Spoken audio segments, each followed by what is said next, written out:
Okay, good evening. Roll call. Roll call. Take two. Aida, Yeah, I'm here. Sylvia will be absent this evening, Steve, Here. Sean, Here. and Evan will be absent this evening. All right. Welcome to everyone who's here this evening. We are the Yellow Springs School Board, November 12th, 2015, doing the business of the district. Moving on to the approval of the minutes of the October 8th, 2015 meeting. Is there a motion? So moved. Second?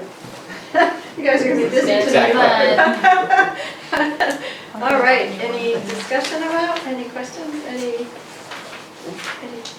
corrections, any additions, any nothing? No? All right. Roll call. Steve, Yes. Sean, Yes. Aida. Yes. All right. Hello to everybody who's here. Thank you for being here. Moving on to communications, 2.1. I'd like to recognize that we have a letter from Catherine Berkland dated November 4th, 2015, as well as a letter from Linnea Denman dated November 5th, 2015. Moving on to community comments. There is nobody currently in the audience, so we are moving on to the administrative reports. Okay. So I don't know who wants to go first, guys. I'll let Matt go first, I think. Unless you want me. I don't care. I'll go first. He looks a little stunned. What's that? You look a little stunned. You did say that issue 3 went No, down. I'm just waiting for it to come up here because it's, Oh. I would like to remember what I wrote. It's, the report's not, it's a little thin because, I don't know why, because I wrote it and did include all the day-to-day things that we're doing, but we're really, I think for administrators right now, we're really involved in evaluations, and it's taking up probably about 80% of my time doing observations and pre-conferences and post-conferences, and all that's going really well. Some fun things, we had our Veterans Day event just yesterday, and we had over 60 guests. I think it was like 67 veterans that came in. Wow. And it was really great. Our 5th and 6th grade students traditionally pretty much run the show. They decorate the gym, they serve as greeters and bring folks down and seat them, they get their meals, talk to them, welcome them. We had our 5th, 6th grade choir sing a few songs at each of their 4 lunch services, so they sang at each one. There was a PowerPoint, so it's all student generated, and it was great. It's one of those annual things we do that I think it's really feels great for the school and for the veterans. So that went off really well. Our other big event that happened recently was our Halloween parade, which is just nuts, because we take, over 300 kids, 350 kids, and we parade them around the village, and, pretty much when the last kid's coming out, I think, the first kid's all the way around, up by the Speedway, because it stretches out so far, and that was really fun too. And after we were done, we came back and showed off our costumes and did the whip and nae-nae together as a school, which was, the kids, they love to dance, and the teachers love to dance too, so anytime we can get together and dance, it's awesome. Mario likes to dance too. That's great.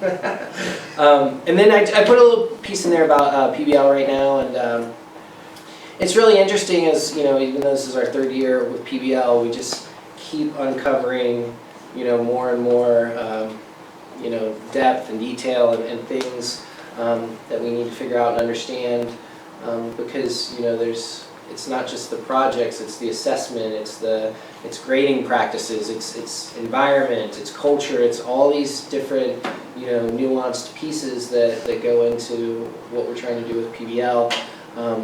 So there's a lot of those kinds of discussions going on right now, in staff meetings and small groups, team meetings, and it's really important stuff that we're talking about. But it's pretty much changing the face of what we do as a district at all levels. So it's intense as well. Yeah. So just on that issue, you had some new faculty in the building, and you have a sense that they're need to play catch-up, or that they are where we'd like them to be with all of that?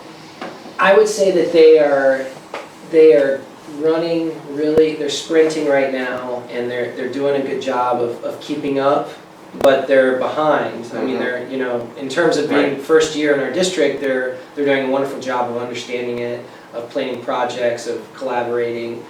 They're into it. You know, they came to us because they wanted to be a part of this. But you can't make up for 3 years of practice and experience and training. So, you know, they're overwhelmed at times and needing a lot of seeking out advice and support. And, but, you know, I mean, the projects that they're coming up with are really, really cool and on point. And so, you know, I think that it seems like our new staff are always signed up for coaching slots when our PBL coaches are offering a day. Their names are always down. So they're really focused on figuring it out and doing well with it. Sure. Yeah. Yesterday, I spent the day with more teachers from Finneytown who came to see our schools the second time, essentially with new teachers. And one of the things that we noticed, specifically what Matt said, one of our fourth grade teachers went to Brian Knosman's classroom, and they're doing an interesting project around cemeteries. Oh, And cool. specifically our cemetery, the kids felt like the cemetery is a little gray, and they want to figure out a way to potentially brighten it up and do some different things to really support it. So they're going to, I guess they're doing some mapping and geo-mapping with it, and doing some interesting data collection, and kind of thinking about adding a bench potentially in a spot, and they're trying to draw coordinate graphing and figuring out where the possible places are, and they're using it to use. So it's really fascinating. It's a really, really good looking project, and I was really impressed with Brian's skills at really trying to implement this. And if you think about PBL, like there's this thing where, you know, sometimes people struggle with math. How do you put math in a PBL? And some people don't struggle with it, but you know that can be a common theme of how do we get math in there. And his first project was all about math, and he's teaching kids how they used to measure using links of rope, and like there's history in there, and there's math, and there's science, and there's a community connection. So They went out and walked it out. And yeah, so it's cool, you know. And, That's great. yeah. Yeah, they're using, it's pretty, very sophisticated and impressive. You get a chance to check it out, that fourth grade class. I gave him really a lot of confidence yesterday, because I think it's a really great project for a first year teacher with us. At least he's got lots of experience elsewhere, but Nice. Great. Thanks. Hardly a flimsy report.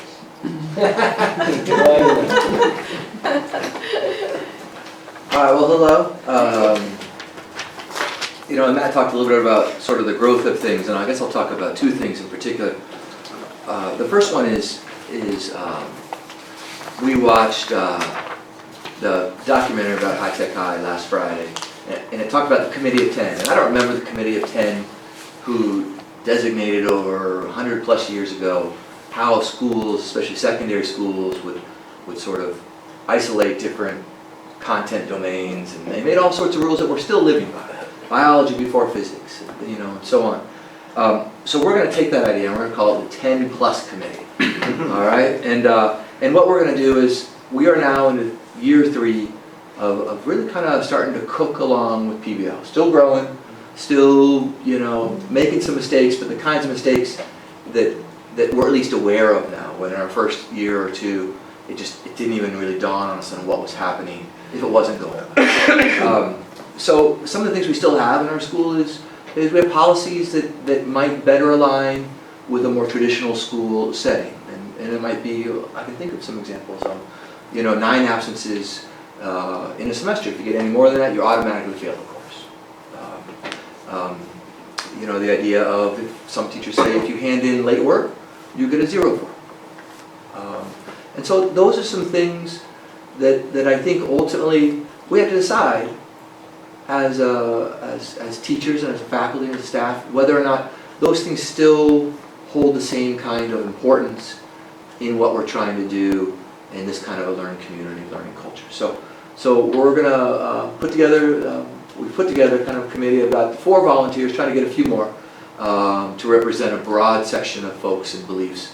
And we're going to make some recommendations around some of those things, around student attendance, around late work or missing work, around assessment and grading. I think, and I don't know if this is in Mara's report later on, but when there was a symposium at one of the regional schools around deeper learning PBL, and I think they talked about one of the new tech schools Yeah. that does. I kind of didn't put that in work. That's all right. There's a lot going on. So, and they use of their grades for students' grades. 60% is the traditional Common Core content, and then the other 40% of that grade are actually these highly important, soft skills that people are talking about. So they're literally holding them, up to, including almost the same weight in a letter grade. So we even have to think about letter grades, and certainly we'll start talking about report cards, and I think Matt and Mills on folks are going that way too. So I just kind of want to let you know that we're going to probably doing some heavy lifting, and this may be one of those committees that sticks around for a couple of years to kind of reconvene and make sense of things as they come up. So anyway, so it's a little bit scary, but it should be pretty interesting as well. To kind of, I think this is an issue you have with any kind of change process. So you have a big change happening, which is the introduction of project-based learning for us, and it creates new sort of whole new paradigm shift in terms of our pedagogy and our philosophical approach and the beliefs about teaching and learning, and we start to change them. And so when we first had these discussions around this, the issue around late and missing work, so this idea of the zero, that kids don't turn their work in on time, or they turn it in late, or whatever it may be, and there's a certain point where you get a zero, and or an F, or whatever it is, and on a 100-point scale, a zero mathematically doesn't make any sense, actually, when you think about it. And so we give kids zeros, and it really sets them back tremendously in terms of how they do their work. So, but the real shift is that we are believing on the one hand in this idea of critique and revision process, and how kids should learn to critique each other's work, revise, and then critique again, and then revise, and multiple revisions of work. The idea of developing grit and resiliency in kids that way. But on the other hand, we believe that you're static with an F and a zero once if you don't turn it in. And if you get an F, you can't redo. You can't revise your grades on your tests, but you can revise it on a project.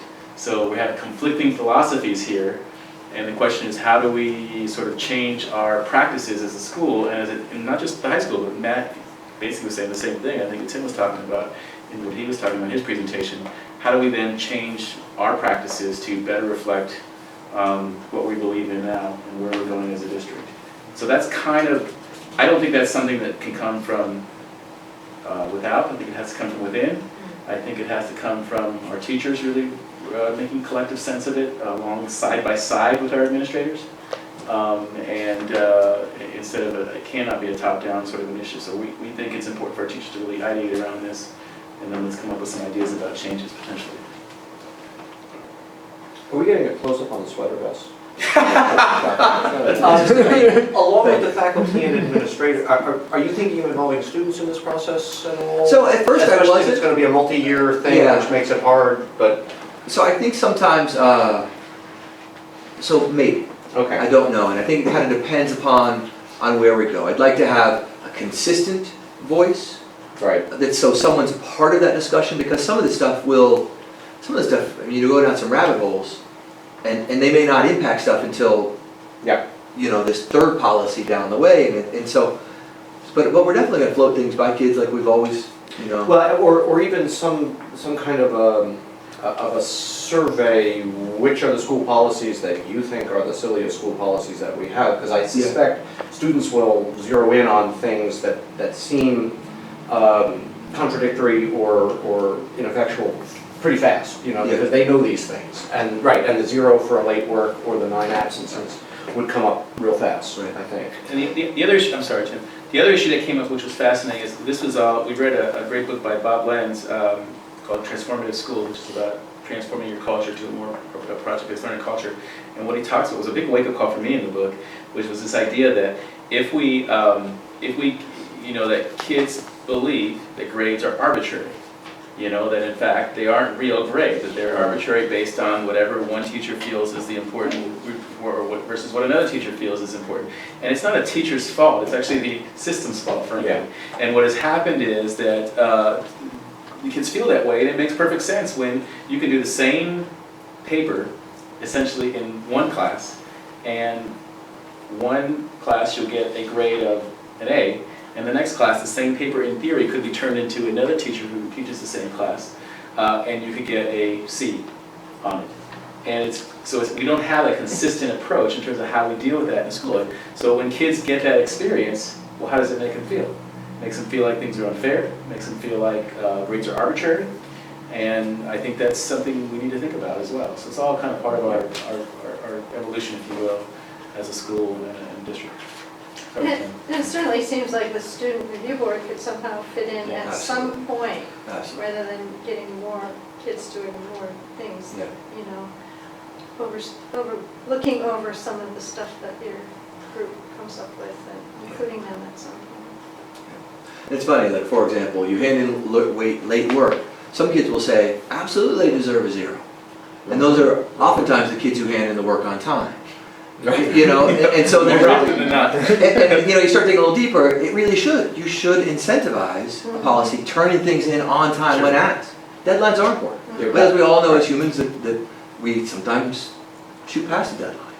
All right, and and sometimes they're drop dead deadlines, but sometimes they're not. You need to develop which is which. But I guess that's the complexity of it. That when we get student feedback, it still may be as complex as the teacher feedback. This is an exceptionally complex issue. The other piece of this, though, is when you get a 0, a lot of the sort of immediate knee-jerk reaction often from adults and kids is, well, that's just low expectations if you allow a kid to keep turning in work late. Right. You know, you're not teaching them anything.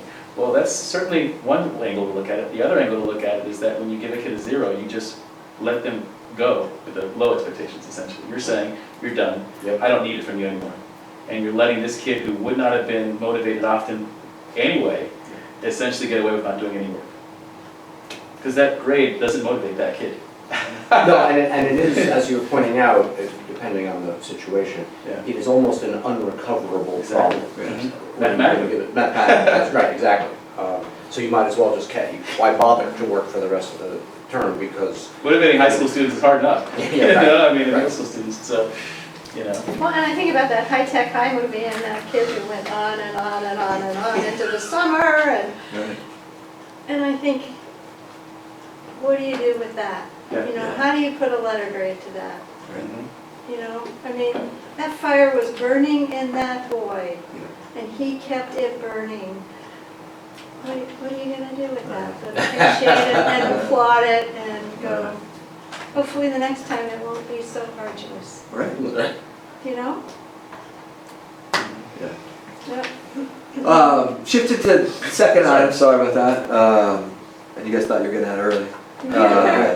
There's an alpha update, and I can't remember what the name of this grant actually Well, stands for. wait, what about the senior trip? Yeah, okay.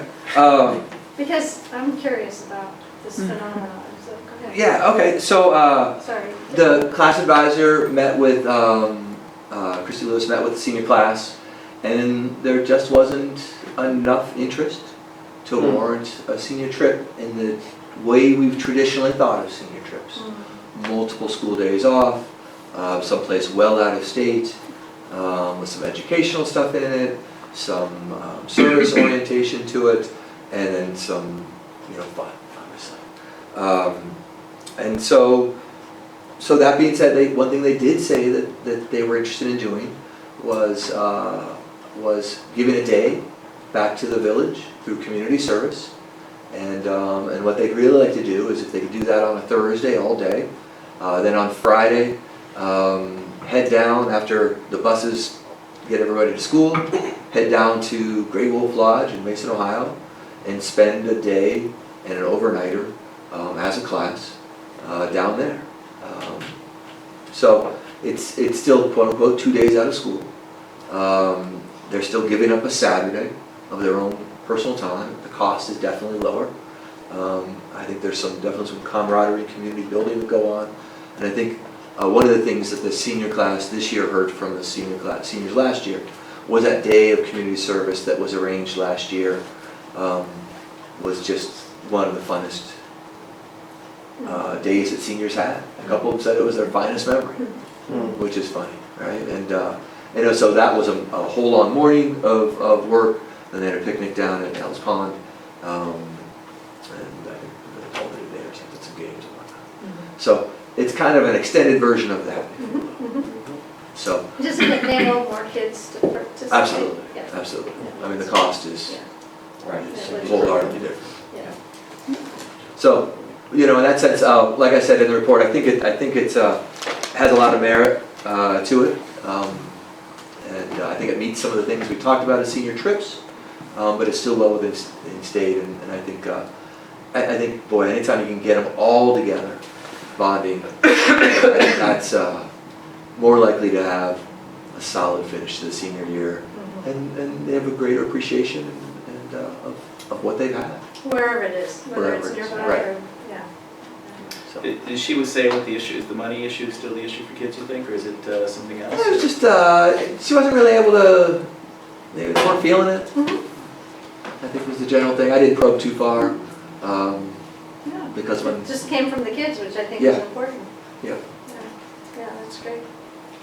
So just a little plug for Yes. town gown relations. yes, Might be nice for those seniors to go over to that college over there and plug in somehow, just to begin to build some town gown yes. camaraderie and so They will forth. probably end up being on the list of community service Yeah, places. yeah. They're always good for something like that, honeysuckle pulling. Right. All right, thank you. Oh, you're welcome. Well, you can talk about Alpha? Yeah, so this is the one I actually wanted to talk about maybe most of all. There's a grant that Mario kind of threw in some ideas with two school districts up in the Cleveland area, Lake County, Perry Local and Wycliffe City Schools. And he said, you know, we should write a grant to Martha Holden Jennings about, I don't know, having some of our people come up and train your people. And it turned into actually, more specifically, some of our students going up and training some of their students. The objective of a 2-day workshop that we took 10 of our kids on, we trained 50 of their students and 10 of their teachers with the kind of the sole objective of what does it feel like to be in a PBL as a student. So, it was well designed by all of our coaches and Brandon Lowry. We went up there Wednesday night, started Thursday at Lakeland Community College, went all day, bell to bell, working lunches. They were exhausted and thrilled. And every kid from their school, who some of them had to pull into, so they weren't necessarily receptive students who were there coming along. They all came back, 100% of them, for day 2. It was a remarkable experience. We did a lot of ice breaking, team building, and then we went into sort of micro PBLs through kind of a design process. Brandon Lowry led something that was brilliant. It was about how to design a shelter, lots of prototyping, revising, critiquing, and feedback, all in about an hour and a half. He tied it to the Syrian refugee crisis. The kids, their hearts were grabbed. It turned into something later on when they get to choose their own projects. Toward the end of the first day and working on all the second day, 2 teams of the 10 teams that were there chose something about current events because they had no idea. One kid said, I can't believe I didn't know what was going on in Syria. I cannot believe this. We need a current events club, or we need to put current events on our website, streaming it in so that we're vetting it and people know what's going on. It was remarkable. So we did a micro PBL, and then thereafter we moved to their own driving question. How could they, as teacher leaders and student leaders, impact their educational community in a positive way? So that was their driving question. They came up with all sorts of ideas, as we all do. Some said, I want more PBL like this in my school, or I want more school spirit. So they started to kind of come up with these broad sort of goals. And then we worked through, again, lots of cycles to say, okay, so you know what you want to, you know kind of your goal. But now you got to do something, design, create, or make a product, a policy, something that meets that goal. So it was complex. It was, when we always talk about students should be doing the most work in a school day, they worked. I mean, they were completely gassed, and it was really, really terrific. Our kids were, we had some, kind of problems about where some of the other teams' projects were. That night at the hotel, we did some kind of yes and protocols to figure out how we could dislodge some of their teams, how they can kind of contribute. what we came away with is that our kids, and they didn't even know it, are light years ahead of where they were even 3 years ago. And while we try to do things with coherence and in any implementation piece, you know, sometimes we lack coherence, right? Even in implementation, but they are light years ahead. And furthermore, one thing that was really fun was that every time a kid on the team, so there was a Yellow Springs High School kid with 4 or 5 other kids from Perry, another Yellow Springs High School kid with 4 or 5 kids from Wycliffe. And so there were 10 total teams like that. And we moved the teachers into their own teams so they wouldn't sort of disempower the students. But all these teams and these other schools said, well, we need something like and they would start describing the student review board. Or they would just start describing something like the Charlotte Drake grants. Or they would start describing something like, and so our kids were saying, we have that at our school. We have that at our school. We have that at our school. And so, you know, talk about being grateful and sort of recognizing some sense of privilege that they have that they didn't realize that they had. Yeah. The adults up there couldn't believe the maturation of our kids. And we took 4 ninth graders, a couple sophomores, and only 4 upperclassmen. So it was wonderful. It was just incredible. Bravo. Yeah, that's terrific. And especially if the goal here is to get our students to stop complaining, I think that's. For me, that's a victory. Are you talking about one in particular, maybe? I've been instructed by counsel not to answer that question. Is this something that is, you know, we could package this and put it on the road? Or is this because it was the particular grant and this is or do you see this as a model, I guess, that we could? We can absolutely take this on the road. Okay. And we can charge, you know, what it costs We can monetize to do. it. Yes, and it was, we designed it so that even the design cycle of building these shelters was designed even with PVC pipes and elbows that we're going to continue to use again and again, and all we had to do was replace with the plastic and duct tape as part of it. So this can keep going. It was designed as such, and I actually think that this is probably the best way, and not entirely unlike what High Tech High did with us as a staff. Yeah. When we got to experience a smaller version of PBL, what does it feel like as a student, as a learner? Yeah. And I think what we did was even more remarkable. I mean, there were no fewer than 10 feedback elements to this piece. And they were all kind of different in one way, shape, or form. And even by the end of the second day, kids are in these other meeting rooms and just, they're glib and they're giving warm feedback and cool feedback, and just, the kids up at those schools were great. You know, the teachers were great. It was really cool. Great experience. Bravo. Yeah. So we're going to talk to Yellow Springs News and interview some kids, some of the teachers that were up there, Eli Hurwitz and Brandon Lauer especially. So as a follow-up too, the kids are working with these groups still.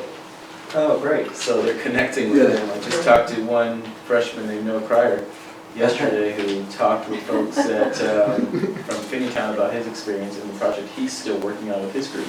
And so they're connecting electronically right now, virtually, with kids from these districts still to complete their project. And talking to him, he was very serious about this. This is a big deal to him, and he's committed to it and trying to see it through and make it work. And so it's pretty cool. This is, I think this is probably one of the most incredible things I've ever seen in education. Maybe the top 2 or 3 for sure. And so, you know, I think it's pretty amazing. So. Come to exhibition December 16th. Tell them These that. kids from Cleveland will be presenting by distance learning equipment, probably Google Hangout or some kind of thing. Our Yellow Springs High School kids will be the resident person who's here. So they can be on the screen. Yeah, in the exhibition talking it's and they're trying to figure that stuff out too. And this is actually this is the far harder part. It's not for a class, though they're getting some credit flex. The other kids there, but they don't have a teacher. And they don't have a clean structure, and that's hard. And so originally, the folks up north wanted us to do it a year long. We said, oh, they'll crash and burn. They can't go that long without it being something embedded in the day. So we said, let's end it with exhibition night in Yellow Springs High School. It works out well, December 16th before the winter break. And so we meet with our kids twice a week, kind of get feedback on how things are going, and and they're running into all sorts of good challenges and opportunities. So. To pull the lens back, I wanted to ask you the same question I asked Matt about new faculty and where you feel how that's going as they integrate into this show. They're doing fantastic. We had Kate Lohmeyer. What'd you say? Donna. That's right. So we have a lot. One's a guidance counselor, one's student services, but especially folks with teachers or with kids. They're doing great. Kate Lohmeyer, PE and Health. She actually came down to talk with the Finneytown folks, and she said what we heard when we were at New Tech High or New Tech and all these other places from these teachers. I've taught for 12 years. I've never worked harder in my life. I'm never going back. Never going back. She said it's the most rewarding teaching I've ever done in my career. And it was Becky Eastman. My pants are dirty because I walked down to the beaver dams today. She's got them doing some inquiry-based, and it's not even necessarily PBL, but she's got PBLs coming out her ears. But they're doing data collection down there, and they're walking down during the day with these 80-minute block schedules, collecting data and coming back. They're gonna solve that beaver dam problem for you. They are. Well, it's about time. So they all have different kinds of things they're looking into. So they're doing beautiful. Okay. And they're experienced teachers too. So Right. I think that helps Yep. considerably. Yeah, but these are the things we've heard on, when we went to Yeah. High Tech High and when we went to New Tech. And we've heard these things face to face from other professionals, and now we're hearing them from our professionals from our district. Boy, that's powerful. Super exciting. PE, they just got a grant for putting up a frisbee disc course. I think maybe 6 to 9 holes here, 6 to 9 holes up at the high school. It's talk about connecting to the community and doing some real things. It's so cool. It's gonna be like the fitness center of Oakdale Springs right here on Mills Lawn here. Yeah. Gaga pits and disc golf. All right, thank you. You're welcome. Thank you. It's Thank very you for your exciting. patience. Yeah. And I do hope the Yellow Springs News will do Well, some that'd be gas. serious interviewing. I'd This certainly is like a to read an very- article about that. A very exciting project. All right. That's right. All right, treasurer's report. Any recommendations? Okay, I don't have a lot to report on about the month of October. We did receive our third quarter income tax payment. It was almost 11.5% over what we had taken in last year at this time. Both of the first and second quarter have been over 10% higher than what we took in last year. So far, 2015 has been a pretty good income tax year. Good. So hopefully that'll hold true for the whole calendar year. We won't receive that next payment, the last quarter, until January 31st. So I'll report on that then. But I'm pretty excited about having 3 quarters in a row that have been higher than the prior year. So that's been pretty good news. And the numbers have been pretty high too. They've been good in comparison to going many years back. So maybe it's a sign of the economy around here. The only thing that I wanted to touch on really was that we got a very high foundation payment this year, or this month. And what happens is, at this time of the year is when the state starts to use our actual student counts, and they try to fund us up to date from where we're supposed to be. And they do this periodically throughout the year, they do this little catch up. So they basically are trying to catch us up to where we're supposed to be at right now based on our funding formula. So it's just a little blip on the screen basically, but where they try to catch us up. We'll probably have another one in January when they start using our actual, hopefully we'll have our student count actual student count this year in by then. So that happens throughout the year. Other than that, we got one grant this month. It's $150 for the Ancient Greece short film festival. I might put Dr. Cryer on the spot to maybe talk about that. But I did receive a ton of grants this month, so I will have a lot of grants to report on next month to tell you. And some of them are pretty sizable grants, so some of them have been presented here, some of them have not. But next month I'll have a lot more to present on with grants. But this month we just got the $150, so I don't know if you could say anything about it. Yes, in under 1 minute. We had a really cool film festival put on by the 7th graders who created these Greek shorts. And it was held at the Little Art. 2 showings. Kids incorporated the Greek contributions to culture, to science, to literature, embedded in these little mini plays that they kind of created and filmed and edited themselves. It was, I think, the first PBL for our 7th graders this year, and it was hosted in a film house. So it was a great event, nice turnout. It was cute stuff.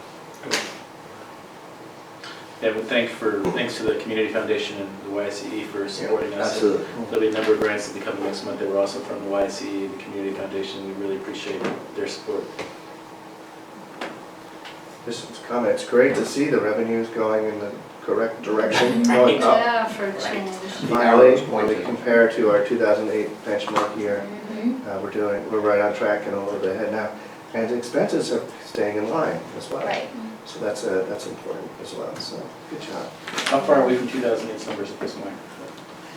If you Yeah, scroll revenue down wise, we're- to I do the one spreadsheet that's a Right, comparison to that one right there. And that one's got a boatload of information, but if you really take the time to look at it, and really what I even do myself is just sit there with a ruler and just look each line item and compare it to prior years. And then we have that 2008, 2009, which is our benchmark year. Like the real estate tax is a little bit deceptive because we've approved a new levy since 2008, 2009, so those revenues are definitely going to be higher. So we've got another $915,000 that's in addition to what we had in that year. But they're line by line, you can look and see, where we have our shortfalls. Personal property taxes are going to be lower. Our income taxes, even though it's still $36,000 higher back in 08, 09, it's still a lot higher than what it was the past few years. So that's, to me, a very good sign. Our investment income is sad, and our It's open so enrollment sad. income is something that we talk about often, and that basically depends on our numbers. And then if you look at our state foundation, we got that big catch-up payment this month. A lot of times that happens later in the year, so it's a little bit earlier this time in October. So that might be one of the reasons that our state foundation is a little bit higher. But you also, we're going to get a little bit more money this year based on what the biennial budget is. So that one should stay higher this whole entire fiscal year. And then the big difference really with revenue is that property tax allocation line.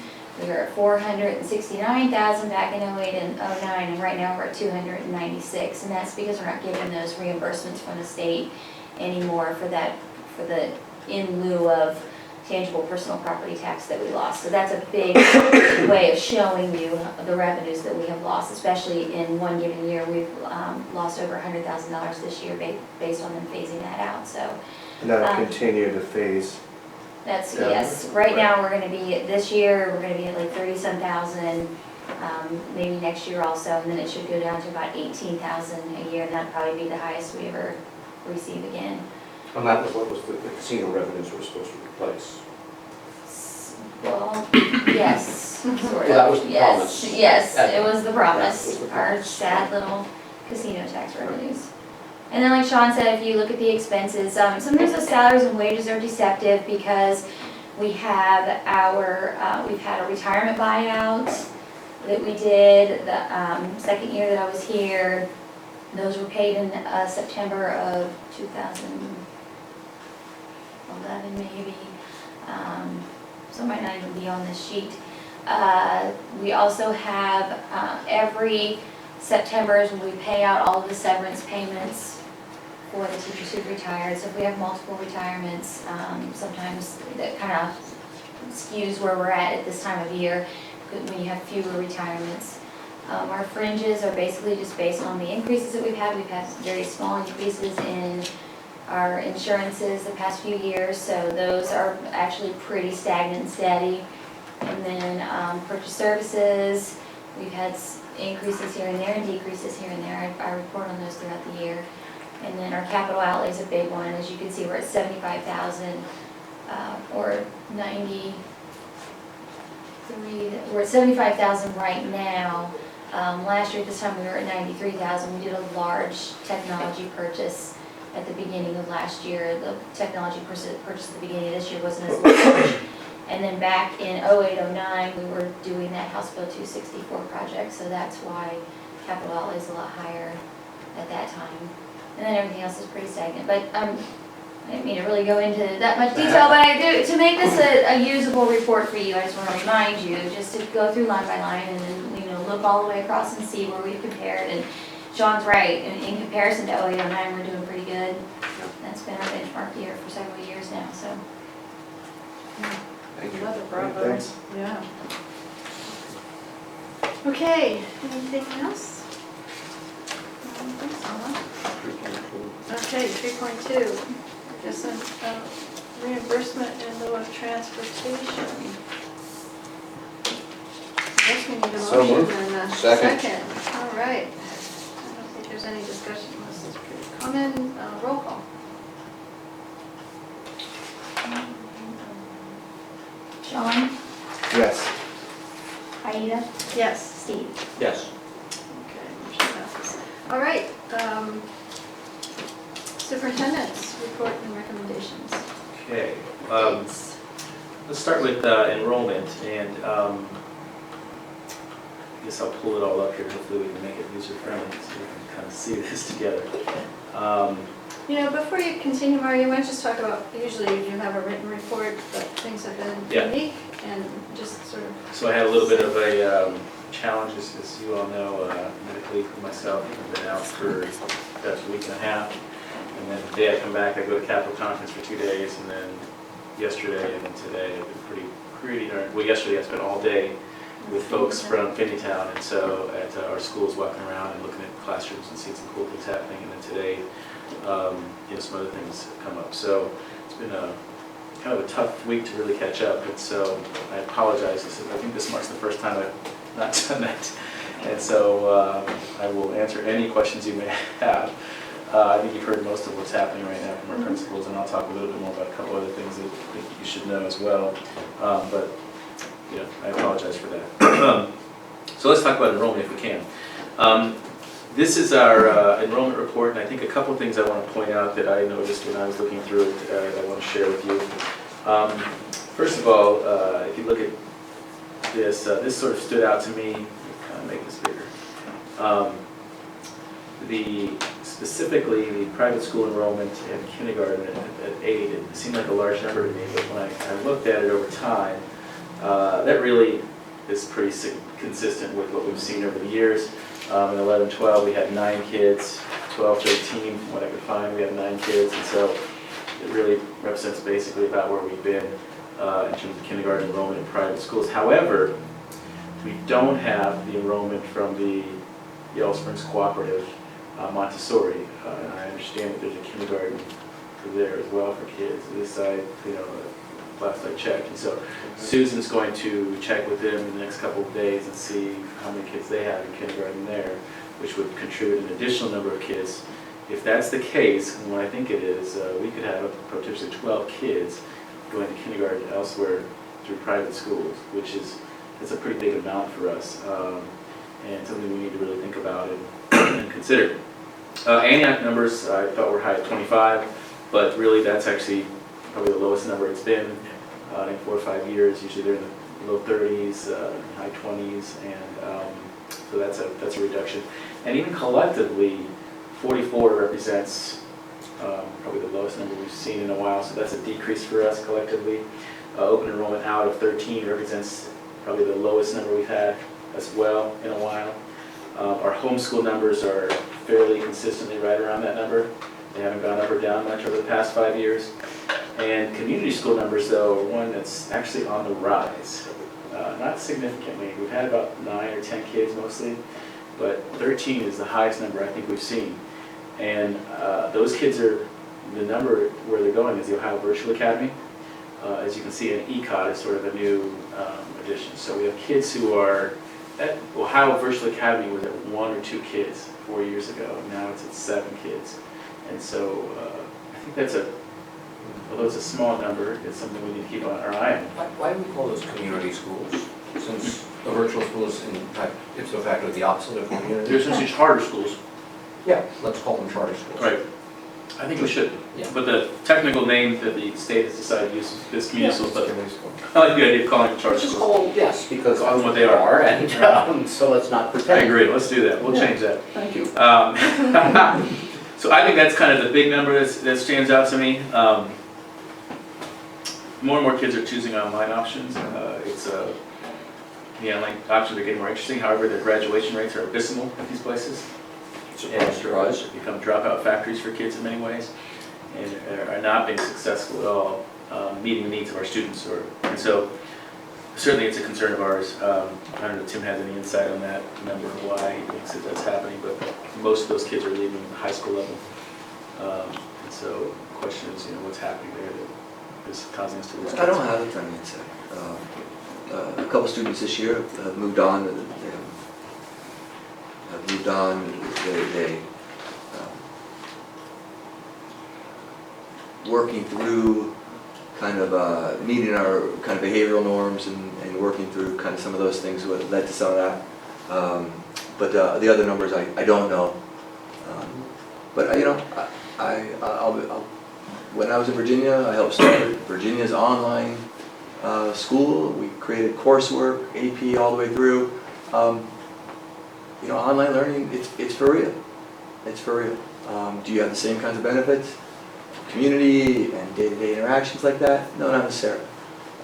But for some folks, and I think it's a very small population, it's a compelling option for them. The other thing I want to point out is enrollment for 2016. So I'm a little bit concerned about our total number of kids in 2016 at this time is 713, which represents the lowest number for us since 2013. And it's so we rose. We had, I guess, called a bump to 731 and 743, and back down to 713. Largely, this is representative by the seniors that left and the kindergartners that come in. There's usually a difference there, but then there are other kids that spatter out and go do different things in between. This represents the second year in a row we've had 2 sections of kindergarten, and we've lost a decent number of seniors, 59 and 55, the past 2 years. And so, we're bringing in, so we're losing 59 and we're bringing in 44. So that right there represents 15 kids, essentially. And then there's additional on top of that have left. Now, we've tried to increase kids in different grade levels. Honestly, I'm concerned about our 7th grade number. It's 51 kids. We have 3 sections. 51, we need more kids. 8th grade, 50 kids, we need more kids. Middle school specifically needs more kids, and we need to figure out a way to get more kids into those grade levels because they have 3 sections for each of those groups. And so you're talking about, it's a pretty great student-to-teacher ratio, but from an economic perspective, in terms of trying to make sure that we're getting a good number of at least 20 kids in middle school, no more than 25. Getting the best bang for our finances and our resources, we need probably a good 7 to 10 more kids in each of those grade levels. So, Are we, I don't want to say regretting exactly, but the decision not to add a 3rd kindergarten section? Is that, do we need to revisit how we made that decision and yeah, I think I'll let Matt speak on this in a second because I'm sure he has a lot to say about it. But there is a space issue for sure, and it's a real issue. However, we have had sections in other places where there was certainly a need. I think was it 3rd grade last year or 4th grade at one point? I think it was. Yeah, it was 4th grade. So, but yeah, why don't you add any comments or thoughts on that? I think so space is a big issue. If we added another kindergarten classroom, we would be pushing someone out of a classroom. So we'd be pushing special ed out of a classroom, we'd be pushing somebody out. And the way that those programs are running right now, they need a classroom space because we have a lot of students that need resource room. So to me, that's not a great option. When we were looking at, was it possible to do a third section or not, the numbers weren't there in terms of open enrollment. You know, when we look at that in August, we look at it in May, June, and then we kind of have a break, and then we look at it again in August. I'd say that we were probably 8 kids short of a third section. Now, we could have, if we were really motivated, we could have maybe doubled efforts to recruit and figure out how do we get those extra kids in that we need. We probably could have got them if we pushed really hard in August or gotten close. But I think we would have been really tight in terms of where we put them. Right now we have 22 in each class, which is, that's kind of high. That's high for kindergarten class. So it's always tough to really figure out which way to go. I think that we can usually get, if we push hard, sometimes we don't have to. Sometimes we have 50 kids in district already, and we're just looking for 10 more kids to justify another section. So from year to year, it's different. The past 2 years, we've had less in-district kids, so it would have been a bigger effort to really try. And honestly, it's like when the building's full, when all our classrooms are full, do we push as hard? It'd be great if we had more space. It'd be great if we had, we could go to 3 sections at every grade level. I would love that because that would mean consistency in a lot of different ways for the staff and for some of the programs we're trying to do. It's not feasible with our current building or doing a K-6 model versus some other kind of, I guess I was struck when I was looking at these numbers earlier that the points on the graph across the Mills lawn are pretty bumpy. That there's 40 in the first grade, 63 in the third grade, back down to 44 in the fourth grade, and I guess I would have been, pardon? It's been like that. It has since been. I've been Okay. here. There's always three sections, 2. It's and that's how we always are trying to figure out who's going to go to another grade level because the class size reduces. You've got 2 instead of 3. But since I've been here, we've gone through cycles like this. And right now we've got a lot of our 5th and 6th grades pretty full. But the previous 2 years they were lighter, and that's kind of Right. what we sent up to Tim. Exactly. And then it's the like ripple that he needs goes to bump, figure out how to get his numbers up when we send him just 2 classes of kids. And so it's, and those were actually, if you look at that, last year we had 25 kids in 2 6th grade classes. It was like 24, 25, which is about as many 6th graders as you can get in one of our classrooms. That's a big class for us. It is that way here, and I think part of this is, are we going to decide that we want 3 classes at every grade level? And if we do, could we recruit for that, and where would the space be? I think we could do it if we figured out the space issue, but I don't know. Yeah, I think that's the challenge. We can't go all 3 sections within this building across the board. So you're going to have an inconsistency where you're going to have 2 sections in one grade level, 3, and then they move up, which changes teacher placement, which moves people around the building, which creates a real scheduling challenge for Matt every spring, and not to mention has an effect on teachers, for sure. I think so. That's a real challenge and problem. Matt and I right now are wrestling with this idea of next year, do we put that extra section in kindergarten if the numbers warrant it? Or do we work hard to get a 3rd section because we're gonna have a 3 sections leaving 6th grade? Or do we put that in another place where there's a need to do that and maybe make it consistently in that place, and then you develop some consistency in terms of teachers teaching the same grade level over time.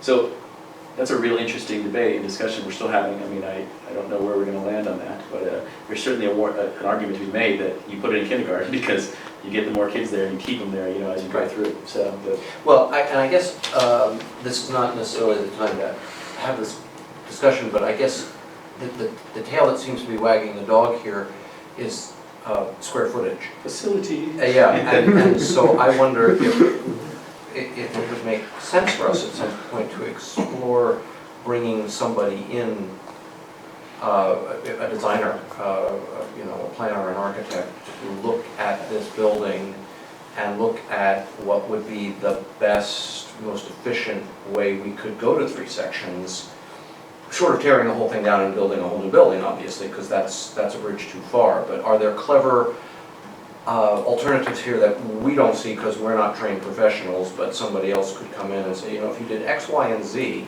wouldn't cost you a ton of money, you could get space here that you didn't realize you had.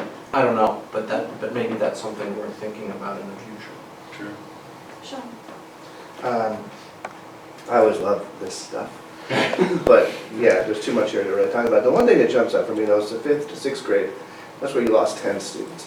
That's the biggest transition. Everything else is kind of a couple here, a couple there, we gained some, lost some. But did some happen, is that the impact of a STEM school or other school, or just people leaving the community? We didn't lose them, they just, if you're talking about specifically from the 6th Well, I was to thinking the that 7th. let's see, Fourth to fifth grade. 2015 Fifth to sixth grade. 5th graders, there were 69. I'll go point. 2016 6th graders, there's 59. From here to here. Because everything else, when you do that, where we were last year and where we are this year, there's minor kind of little I'm things. gonna say that I don't think that number is accurate, Okay. because what I remember last Throw year. Mario under the bus. What I remember in 5th grade is that we had 3 classes and they all had about 21 in there, so we might have lost 1 or 2, but I don't think we lost 10. So maybe I'm wrong, Well, but that maybe I that didn't kind even of need to a bring bit- it I up. remember. You're saying if it But happened, you yeah. you don't know what made that.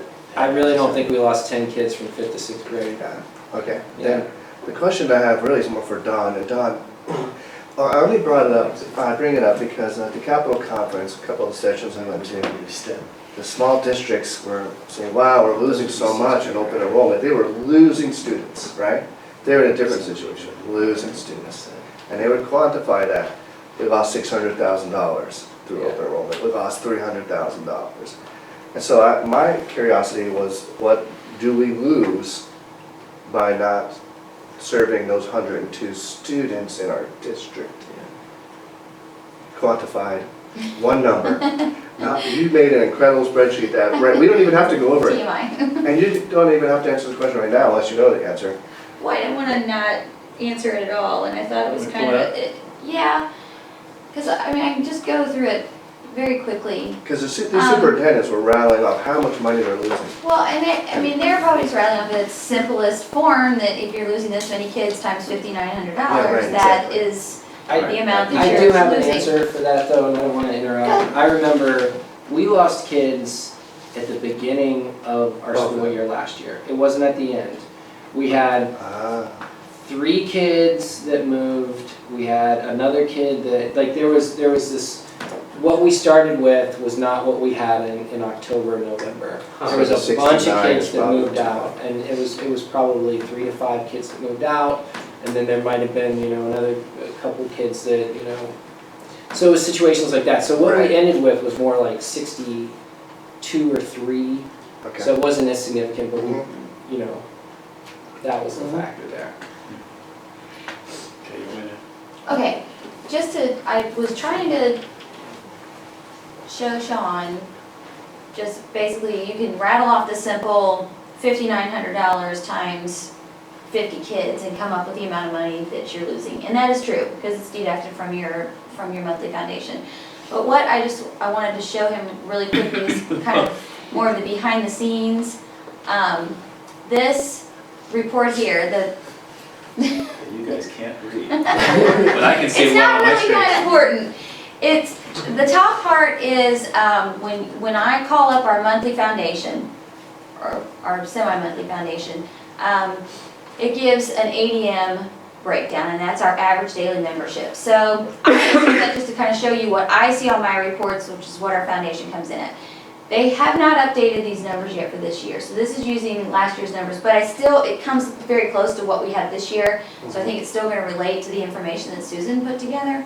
But it'll show our resident kids at the top, and then it lists out all the community schools and STEM schools that our kids attend, and then, well, you can still stay back up there. Sorry, do you want me to do it? I can do it. If you're more comfortable with it, but, and it shows that. I'll go and point. Down at that bottom part, it says our district ADM summary, and it has all of our resident students right there. So right now, our resident students, well, I shouldn't say right now, this is probably still some mixture of last year's numbers, or I'm not really even sure what numbers are in there yet, because we don't get notification of when they start using our actual numbers. But it's got 596.79 resident kids. That includes what the community kids are, because those stay in our count. So then if you scroll down a little bit, this is in more detail, the actual STEM schools and community schools that our students are attending. So the last 3 lines show the community school total leaving, the STEM school total leaving, which is 9.5484, 12.81, and totals up to that 22.65 that was up in that previous area that shows our actual average daily membership. Then all the way up to the right, it shows how much money is following those students.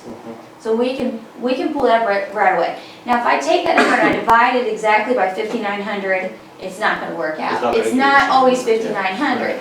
And then you can see they've completely changed the way that they do the funding. So every column is a percentage of our opportunity grant, our targeted assistance, our K-3 literacy, our economic disadvantage. It goes all the way out to where they figure out what the value of each of these students are.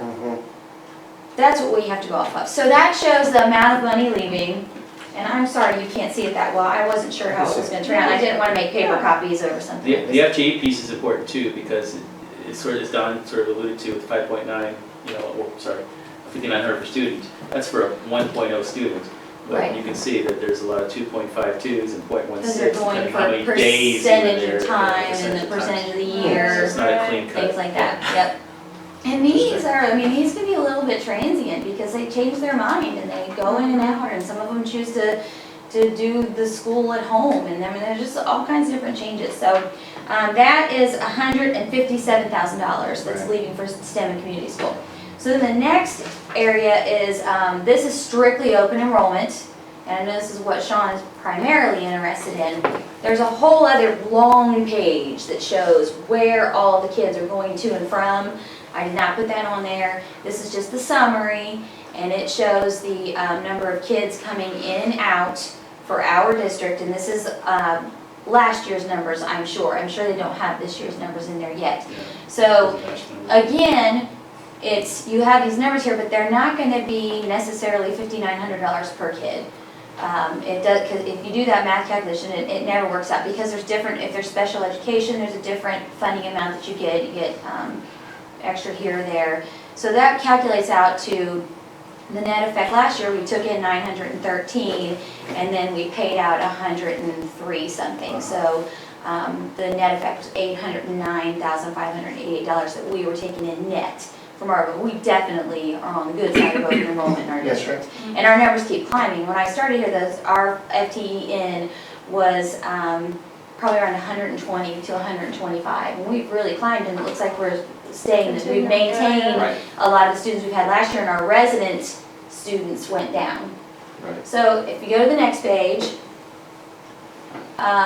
this is our actual funding summary, and that whole top area is all of the different categories of funding that we receive and what it adds up to for our district. So it doesn't just, it used to just say you have 596 kids times this dollar amount, here's a few adjustments here and there, and this is what you get. It's all different categories of funding now, and it's absolutely so hard to understand and explain to anybody, and I wouldn't even try to. But it looks like we're supposed to get $1,233,000. There's some adjustments that are made to that for preschool and our transportation funding, and then at the very bottom it says transfers and adjustments, and that's where they add in that open enrollment. They just put in the net amount. We're on the positive side, so they're giving us $809,000, and then they're taking away those community school and STEM school transfers. So if you go down again, just for the question that Sean had asked me, was we're looking at numbers, how many kids are leaving. So I just threw together this little spreadsheet just to show our resident students right now are 596.79. Of those, 9.84 and 12.81 are going to community and STEM schools. In dollars, that's out to the right. Then we have our 154 open enrollment in, our 17.77 out, that's in dollars. And so that equates to about 1.885 million that we would receive in funding for that year, which is very close to what was on that previous page of the amount of money that we received. So then, to answer Sean's question, he wanted to know, how many of our community and STEM students are the percentage of our population that's leaving. So I just took that number and divided it by our actual, because those are included in our resident students. So if I add the 9.84 and 12.81 for the community school and STEM school and divide that by the total, that's 3.8% of our population. And then if the open enrollment is basically the same thing, those are currently included in our population, our resident population. So the 17.77 divided by the total population is 2.98. That's 6.77% we're losing to community STEM schools and open enrollment. And then if you look at I took Susan's numbers, so these are updated numbers for this year, but her 44 that go to a private school, those are not counted in our ADM, so they're not deducted either. So if I take them and I add them into the total population, that's why I wanted to break this down for you, because it was, what you were doing was very simplistically, but if you want to do the right percentages, then you'd have to add that 44 in like they get counted, and then take that 44 back out. Like we were funding the private school, even though that's not what happens. So that was kind of my theory on that. So that makes it about 6.87% of our population. And the same thing with homeschooling. If they counted them in our enrollment and then took them back out, it'd be 3.56. So on the whole, if I add all the numbers together, it's 106.42 kids at 12.74% of our population that we're losing to all of them, private, home, and then our STEM community and open enrollment out. So I hope I explained. I didn't mean to go into too much detail, but sometimes I'm a very visual person, and plus that always helps me walk through it and make sure I'm answering the question correctly. Yeah. But for homeschools, there's no money out, but there's no money in. No. We're just, everyone else. And that's why, No money in, those money. numbers are hard to get your hands on, because. But you could in theory say that they're uncollected revenues, because if they came here, then we would. Then we would, right, yeah. So So- they're not revenue neutral in that sense. Right, in that sense, they are They're taxing. Right. Because we have 44 private and 22 homeschool that are residents, so they are, maybe not necessarily all of them, but probably living somewhere that is paying taxes They pay taxes. to our district. We just receive no state funding for them. Right. Well, and now, Right. and the numbers are starting to matter more and more now because it appears that we're no longer on the guarantee. Right, Right, so Right, we're that not means that at that- enrollment actually becomes a factor for us. It was always a factor if you got to a certain threshold. Well, now we're at that threshold, and now additional enrollment really makes a difference potentially for funding for us. It's an interesting, additional in-district enrollment. That makes sense, because this is the first funding formula we've ever been off the guarantee, which means we're actually seeing, in theory, show an increase every year. Well, maybe not every year, as long as based on our enrollments fluctuations and increases. so that was it, short and dirty. It took a little bit of work, but it Well, was, it's great. I found it to be good information to Great. share and kind of show you what we see on our end and how that translates into dollars, and It's it's time for us. not always a black and white, easy formula. So I think we need to deduct that time from my superintendent report. Because, Oh, yeah, true. I think that's, I went as fast as Yeah, possible. You have to add in the time you use. yeah.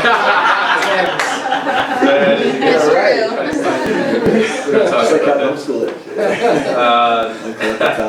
So yeah, very quickly, the last thing I want to point out about the enrollment factor that I also think is interesting is the percentage of kids that are open enrollment has gone up. The highest number we have as of this year is now 25%, because our in-district kids have fallen by 34 kids. Something to keep in mind. Yep, oh, absolutely. For sure, and we see where these kids are going. So it doesn't look like we have more kids going out, but I'm wondering then, does this mean that the folks who are moving into the village, as much as we thought they were all families with kids that are experienced, No, I think that's it's not the case. I think there's a bigger demographic question here. I don't think it's simply a one-to-one So correspondence. the demographic shift that I thought was happening may actually indeed not be Maybe happening. not, or not happening to the extent that we had Hope. expected or hoped. Yeah. And, you know, I'll just come back again to when we did the 2020 report and we were working with 2010 census data. We're now 5 years past that census data, so it's in a sense not quite current anymore, but you know, it would be worth sort of asking the question of whether they pointed to an aging population, a pretty significant, pretty aging population. It's just, I mean, it's interesting because anecdotally, you know, we all hear about young families moving into town, Right, but, you know, I guess they're not keeping pace with the amount of families leaving, right, or graduating seniors, you know, if you will. right. You know, and so that's, so you gotta keep having more people coming Yeah, with that's young right. kids I mean, and. it does, you know. when I was looking at this, that was the conclusion I came to. We're not, it's not that we're losing students to other places, we're just losing them out of the It's losing population. students. Right, altogether, they're just a missing population. We haven't solved our problem of Yellow Springs housing and getting kids, Right. to just people who come to our community and pay the money to That's come and right. live here. It just hasn't happened yet, it sounds like. Ugh. That's sort of what, I think that was my big takeaway probably more than anything else here. Okay, any other questions about that from, Yes, Comments these from the are board? always great to I see. agree, I think it's really, Yeah. it's really nice to see that. Okay, 2020 public forum, so we were talking about doing this forum in December. I think wisely by some board members suggesting that we maybe move it back to January or possibly February, maybe I'm wrong there.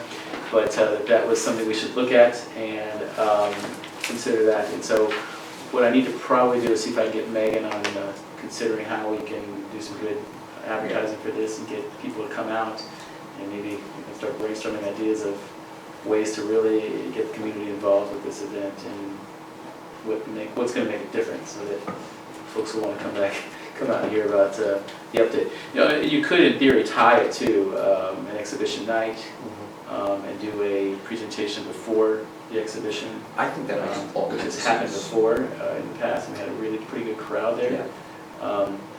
We could set up in one of the gyms or cafeterias in advance and just kind of put some chairs out in a small section. And maybe it would end up probably being Mills Lawn. And then push it, would the next one be in the spring? We could do another. In theory, we could, yeah, we could do it again in the spring if we wanted to, so. Well, wait, so the exhibition night's coming up, what, December? In January. 16. And is there another one this spring? Or not? Oh, yeah, we'll Yeah. do it Sure, so yeah, two in we each line it school. So up. we actually have 4 nights this year versus 2 because we decided to keep Line it up those in the separate. spring, maybe. Yeah, I think that makes sense. Seems better to be more towards the end of the school year too, yeah, in my perspective. yeah, I mean, makes sense. Well, maybe we should keep talking about it then. So that's where we are with that. Substitute teacher pay rates, let me pull up, hopefully you all had a chance to see some of that data. Really interesting. Yep. So this is some research that Don did on Greene County and Clark County, which I think it's good, but it's fairly incomplete because it doesn't include Montgomery, which I think is a really interesting draw. And also, there are people we draw from Montgomery that can easily drive 20 minutes to go to Montgomery County, so and work there. So you can see that we're at $80, so we are at the bargain basement rate, tied with some of these other districts in Greene County. But the ESC is higher, Sugar Creek higher, Xenia, Beaver Creek, and the Career Center higher. They're all saying that they're struggling to get subs. But I think the rates make a huge difference. Clark County, you can see there's a couple districts that are lower than us. 2 of those 3 are going to 85 likely soon. And I don't know what Tecumseh is planning on doing. I guess I should call Norm and find out. But I think that, you know, we'll see what happens there. If you look at, where's the other one here? I like this one a lot because it has southern fair rates and it really looks at a pretty wide range of districts. A lot of in Greene County, but also it goes even beyond that into Madison, Champaign, all the way up to Troy. It's a much more widespread, Preble Shawnee even, way west. And so you can kind of get an idea of what the region, if you will, greater than those two counties are actually doing here. And I can point out, I mean, Montgomery ESC looks like one of the highest for sure. Northmont, the highest by far. Miami Valley CTC. I think what I would conclude from this, without belaboring the point, is that we need to raise our rates. And I would suggest that I come to the next board meeting with a recommendation to raise the rates from $80 a day to $90 a day, which would cost us, and Don, correct me if I'm wrong, roughly about a little under $10,000 a year. And I would also suggest that, just more data for the board, Sean was sitting in on the faculty advisory committee meeting with our teachers, and we shared this is the problem that they brought to us as well. And we talked about the rates, and they seemed receptive to the notion that we would increase the rates of subs to really get better teachers and more sub-teachers in the building, because it is a problem our teachers are feeling. And that would be an idea of a way to do it. The other thing we're going to do, which we were going to do last week, but we have to do it on one of these other nights, is to set up tables at some of these events in North School, especially in high school even, and put a big thing that says, $90 a day for subs, sign up now, and have some. Yeah, what about even putting an ad in our local paper? I Yeah, mean, well, that's an doesn't idea. get- Well, we've done that, so we've done that before, But, I mean, more regularly. yeah. I was also, an idea of sort of doing an orientation or training for people, maybe retired people who might be interested to sort of see what it takes to be a sub, or, anybody who might be interested in the community. I mean, there are a lot of people who might be interested but don't have the criteria that we need, right? The Right, degrees exactly. and stuff like Yeah. that. But Yeah. it might be good to spell that stuff out and let people know. Yeah, the third idea is a great idea. It would be pretty time intensive, I think, but the first two I think we could do easier, and maybe we could see how that works. And if that doesn't work, I like the third idea too, that really, maybe that would attract more people if they knew that they was sort of demystified for them, Right. and they could get a better idea of what it's like. Their kids are really not that intimidating, It's fun. They're fun to be around, and although they sometimes some kids get kids. I'll make sure Zach is absent that day. See, Especially in Treg. What did you say? Especially in Treg. No, believe me, you can tell. Did you just say that it would cost us an additional 10,000? Yes. To increase the rates To from. increase the rates by $10 an hour? Yes. Okay. So it might also. $10 a day. $10 a day, yeah, no, I'm sorry. So it would, that suggests to me an extraordinary number of substitute days. And we do the math, I don't know what we calculated. Yeah, so that's. 600 and something. Okay, so So when you come with this proposal in December, Yeah, it would be interesting for me at any rate to look at so the number of subdays. total number of sub-days and as we figure out what that's gonna, the extra amount that's gonna cost us. So a couple things I think I could share with you a little bit about that. I don't know where your interest is in that, but I'll just share what I think you're suggesting. So a lot of that's just, it wouldn't be what you just think of in terms of traditional sick days. That's certainly included, but it's also personal days. It's also Sure. professional development stuff and teacher meetings that happen. Doing sub days for teachers to meet with coaches, and when we pull them into, so it's a lot of that kind of stuff as well. So Mhm. just so you guys understand a little bit about where those days are used. But yeah, I can try to. So is everybody having problems with subs? I know Yeah. that one of our adjacent districts is, but is that, is this sort of across the board, across Well, the state? Just at OSBA, the Springfield superintendent came up to me and Bob said, hey, how you guys doing with subs right now? We said, we're not doing well. He says, well, we're not doing well either. Well, we have a collaborative group that, a collaboration between the entire Clark County that gets pool subs, and they're finding problems with success with subs as well. So, we sort of attribute to the 4.5% unemployment rate right now, apparently, and the large sort of exit of veteran teachers at the end of last school year, and new teachers getting jobs. And so those are two probably independent reasons why we're having a major sub shortage right now. So, I can also report it seems to be impossible to find a school nurse. oh, we got lucky then, huh? Yeah, around the state. Because you have to be Yeah, that's. additionally certified in order to make considerably less money. What, and has that happened with subs too, that the criteria of sub is Well, sort of? yeah, less I'd say subs, more coaches. It's a huge issue for coaches, I think, right now. I mean, how much coaches have to pay a pupil something certificate, which is like $60 or something to do, I think. And then they also have to get a background check done. And so by the time you're done paying for your background check and your pupil personnel license, to make $1,000 a year, and you basically are out $150 in some time. Right. And you're making maybe 2 pennies an hour coaching a sport. It's really a volunteer effort that we sort of give a. It's an honorarium. It's an honorarium. It's a perfect way to describe it in many ways. How old do you have to be to sub? You have 18? You have to have a bachelor's degree. Do you have to have a Yeah. bachelor's degree? I guess if you got your bachelor's degree. So not even a 2-year So- associate's No, teaching no it? bachelor's Not degree. anymore. Criminal That background checks, automatically all that stuff. reduces the population eligible. Right, and I think, there's all, I mean, it's something that's not easy too. You have to really be able to work with kids and connect with them, and it's a tough job. So it's not because of the rigorous interviewing you're doing for No. other subs these days? No, so here's an example. The last 5 sub interviews, we interview them all year, The last 6 sub interviews I've done, I think 3 of the 6 didn't show up. Which is unheard of.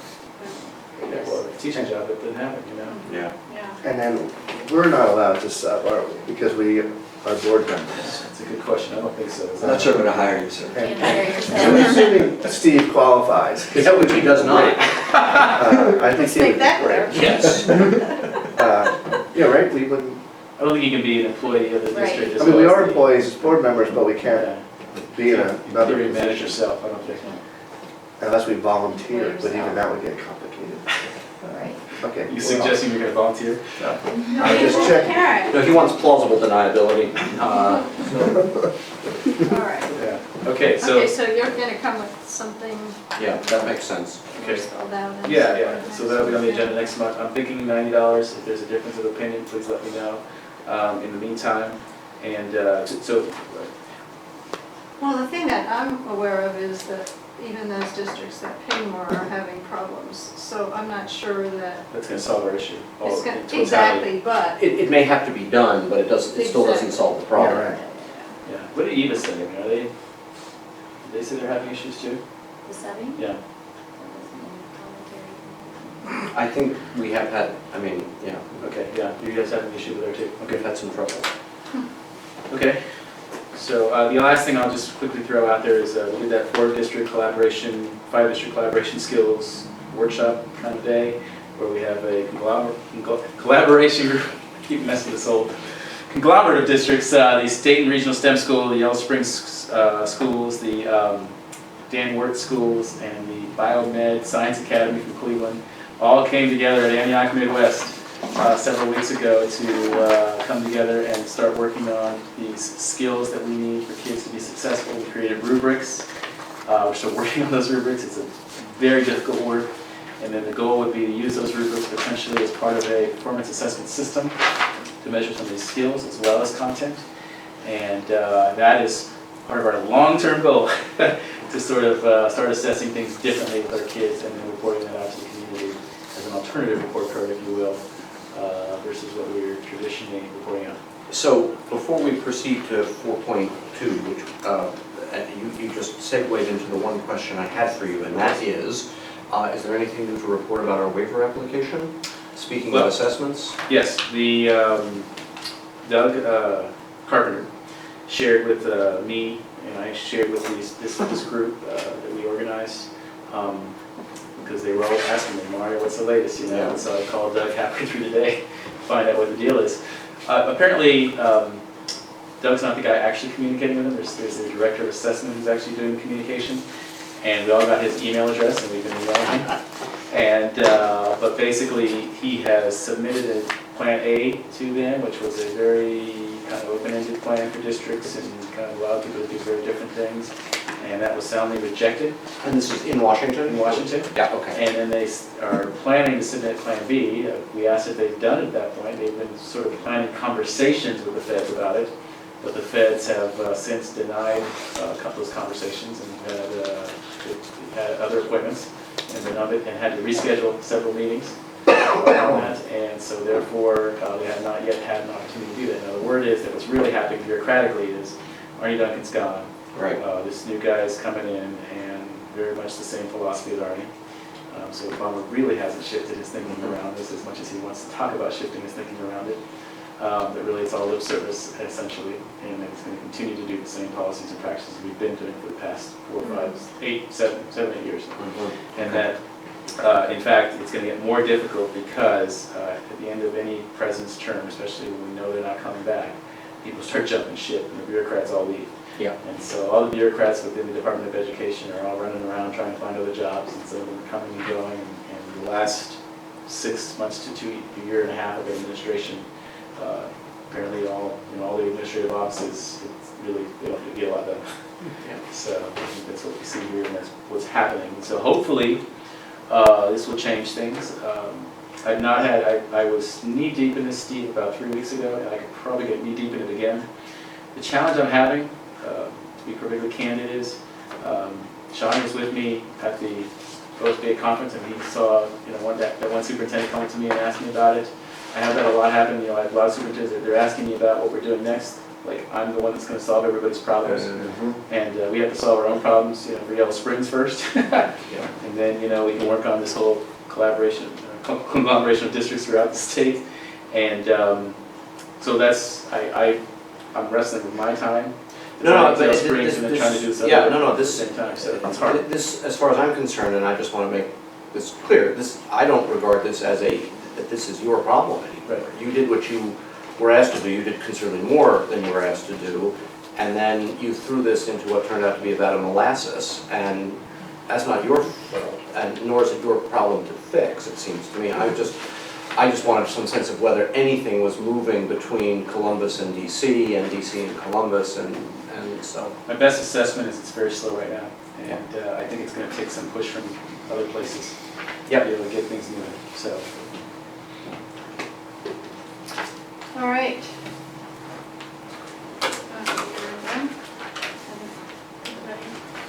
Good, sorry. Okay.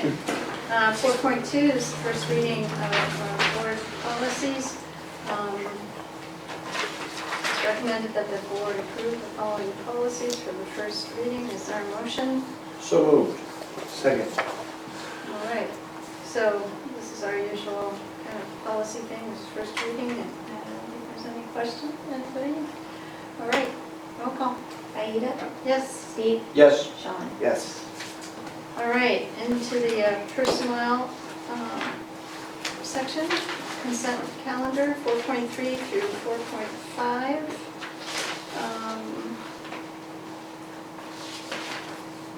A motion. It's my turn. Yeah. So moved. Second. All right, I just had yeah. a question around, when there's a leave of absence, like what are the common protocols for communicating to parents and teachers? Sorry, parents and students, well, and teachers. When there's something, when it's more than I'll speak a little bit about that. I think typically what happens is the teacher and the principal work together, but typically it's the teacher that communicates with the parents of the students through some kind of a letter that goes home or some kind of communication of that nature. That's what should be happening. And then we work extremely fast and hard to get a replacement that will be suitable to do well in that teacher's classroom over the time period. So. is that considered that would be a sub? Yeah, well, yeah, exactly. Sub rate? See, that's part of the challenge too. Our best subs go into long-term jobs, and then that, the daily subs sort of become a little bit of an issue, so Yeah. it's more of a problem. You want to add anything, Matt? No, it's just In this that particular in this case, it's that letter's in the works. This is just, this was something that I just found out about and the teacher just found out about really recently. Sure. So basically, the letter for the board, I think, came to me on Monday or Tuesday, so it's all this week that has happened. And We really need to get a good person to go in there, so. Or, Charlie. Yeah, would that be great?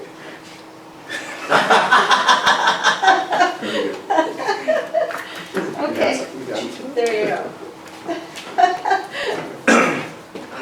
Or one of those retirees maybe that used to teach kindergarten Exactly. years ago. Yes. Exactly. Yeah.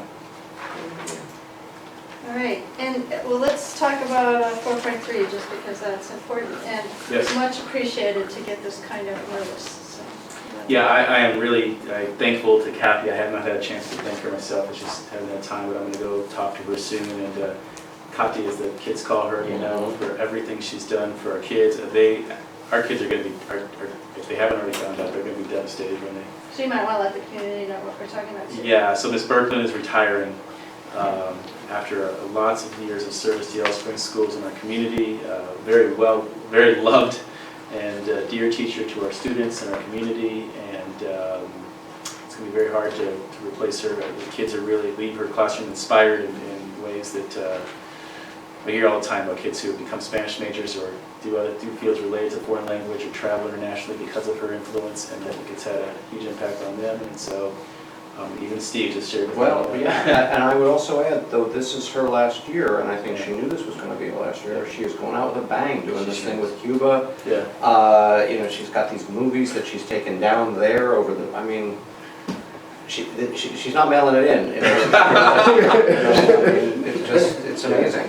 She's really, and I'd say, I think I've really seen her spark in a way I've not seen the past few years since we've been working with project-based learning. She's really, it's something that I think she's said to us for a while now. This is exactly what she feels like she's been wanting to do in this community for a long time, and she's starting to see it happen now, and so she's thrilled about it, and she's really doing some cool work. Yeah, and I am so thankful that she's doing it now, because what this is going to allow us to do, this is all a total selfless decision for the sake of our kids. To allow us the opportunity to recruit and hire a great teacher early, in like January, when nobody else has recruited anybody yet for next year. Right, exactly. And be able to really take the time to find the very best to come to Yellow Springs. And wow, so we're very thankful for that. Tim, you want to add anything? Or- No, I mean, she'll be sorely missed. She's kind of one of those philosophical sparks that there are countless times when we're standing close and, well, what if, and she pushes us to be our best, and she does it. Fundamentally, her number one goal is kids. Always has been, always will be. It's without fail, and she brings not only just her A game this final year with the trip to Cuba here, playing in December, to exchange videos and whatnot, but she brings it every day. Yep. Every day, and it's with all the other little details that a real professional covers too.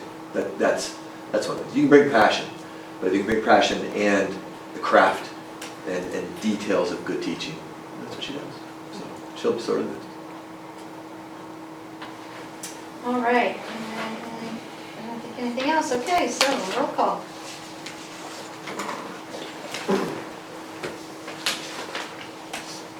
Steve, Yes. Sean, Yes. Ada. Yes, all right. Moving on to board communications. 5.1, the Capital Conference. This is just an opportunity to let the community know that several of us attended the Ohio School Board's Capital Conference, which started Sunday and went through yesterday. Sean and Sylvia and Mario and Dawn and I were there for varying pieces of time through that time frame. And I don't know if anybody wants to. It's always a great networking time, and there's always pieces of information that are really valuable. It's kind of hit and miss the breakout sessions. Sometimes they're sort of ho-hum, and other times they're really, really good. So anybody want? Yeah, I would add that it's a very professional conference, but then also like a reunion type atmosphere with all of these educators coming from around the state. And how many of them knew this guy over here, Mr. Mario, and Don as well. And we're so excited to see you. And the breakouts I went to a lot of the small school stuff. Interested to see and hear from what was going on, and kept hearing about all this money they're losing. And we feel like we're doing a great job here in this district. The other thing, sorry, my nose is totally clogged, I probably don't even sound myself, I just kind of want to blow it. The other thing, Dick Ross, the outgoing superintendent, mentioned 20 million for the Community Connector Grant. It's been funded again this year, and I think that, this district, we probably shouldn't even have to apply, they should just give the money to us. Nonetheless, we might want to look at going through the process, see what kind of money we could bring back here from the state. Community Connector Grant, that's right. Yeah. Last year was the first round. They refunded it for this budget year, and the application's spring, late spring. Okay. But yeah, what a great atmosphere to hang out in Columbus with our colleagues. And I will mention it was Mario's birthday. Yeah, that was So we fun. celebrated the birthday amongst your colleagues. Fine fashion. All right. 5.2, the board meeting in December is December 12th. We'll start a little early at 5:30 on that day, because then we go off and have a little holiday, sort of board building, administration building, kind of holiday fun. So 5:30 on December 12th. 5.3, board leadership discussion. This is just, we need to start thinking about who the officers will be for the next year, and we'll be talking more about that, but just bringing it up to let the community know that that is on the horizon, will be discussed in January and then voted upon, will be discussed in December and will be voted upon in January. Steve, Greene County Career Center report, 5.4. I can't now remember whether I reported on this last time, but we did, in fact, award a planning grant or a planning contract to a Beaver Creek firm to look into this aerospace project. So we are taking the first step towards that, which, if it really comes to fruition, would be an extraordinary development for the Career Center and would be unique in the state, or maybe even in the country. Yeah. And I guess the other thing that is on our minds there, as it is on our minds here, is that it's a contract year for the Career Center as well, so negotiations will begin, as they will begin here, early in 2016. And so we began to have some discussions about that. But that's all from the Career Center. You know what we learned at the Capital Campaign Conference, because an astronaut was there giving the keynote speaker, is that 25 astronauts have come from the state of Ohio. So there you go. That was only 150 Perfect. or something? Yeah, right, exactly. Yeah, percentage, Yeah. yeah. So it's a perfect spot for that, not to mention Orville and Wilbur, right? Okay, 5.5, any other board member items? We're expecting to have Evan Scott back on the board in December, and Sylvia, and we'll look forward to that. I'm recommending a board retreat, just because we haven't had a work session or retreat in a while, so we'll talk about getting some dates for that together. And that's about it. Anything else? Okay, so the board is going to go into an executive session, and we need to have a motion for that, right? Yep. So moved. Second. All right. So thanks, everybody. All in favor? Oh, yeah. Yes. Moving on. All right. What's more efficient, should we do this way? We should have 3 members on it. As long as it's us 3. I'm actually a team